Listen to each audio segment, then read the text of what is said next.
It's time now for the Business of Health, brought to you by Hendricks Regional Health. Well, innovations like voice-controlled devices can seem like fun advancements to many, but for people with disabilities, they can be life changers. One organization is advocating that people with disabilities be included in the Internet of Things. Barbara Lewis has more in the Business of Health. Barb? Gary, thank you very much. Well, just about everything we use is embedded with some sort of technology that allows us to connect. So here to talk about what's needed to make sure the people living with a disability aren't left behind is the Director of Assistive Technology for Easterseals Crossroads, Brian Norton. And Brian, it's good to have you here. Yeah, thank you very much. So here's about, what, a dozen or so of the, how many billion devices that there will soon be embedded with technology? Yeah, so experts say there'll be 30 billion objects of Internet of Things types of devices by 2020.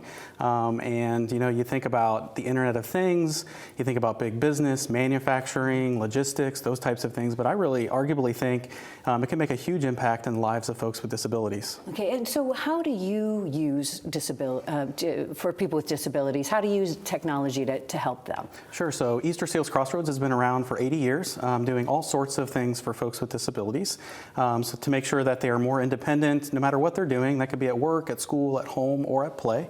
But we also have an assistive technology department where we've been connecting people with devices and educating them about the different types of technologies that are out there to help them be more independent in those areas of their life. Okay, so you've been doing this for 20 years, so you've seen technology change quite a bit. So how has your job changed in helping people?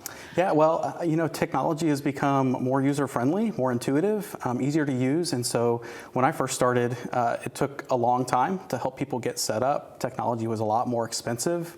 And now, today, a lot of stuff is DIY, so do it yourself. And so you can find lots of technology out there at big box hardware stores and places like that. But when you put those things together and using us to kind of help educate you how to kind of connect those things, you can really do a lot of things for folks. Okay, so what are some of the examples of things that, and maybe with the areas that make the most impact? Sure. So things like monitoring individuals, things with mobility, environmental controls.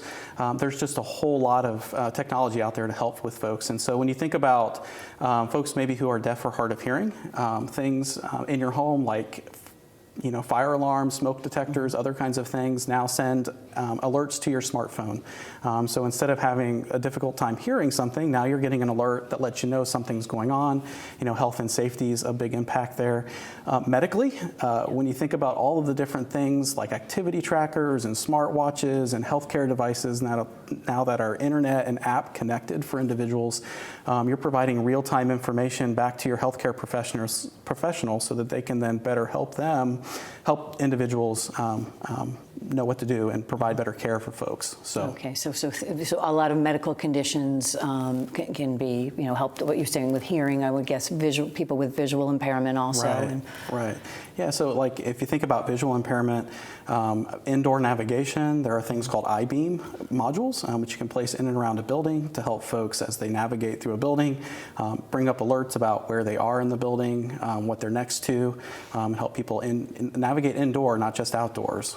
So lots of different technologies for that. Okay, and you meet the needs of from young children to elderly adults, really, at Easterseals Crossroads. Yeah, so all across the life spectrum, so all ages. Okay, well, good luck navigating the 30 billion devices and helping people integrate them here in central Indiana. Brian, thank you so much. Absolutely, thank you very much.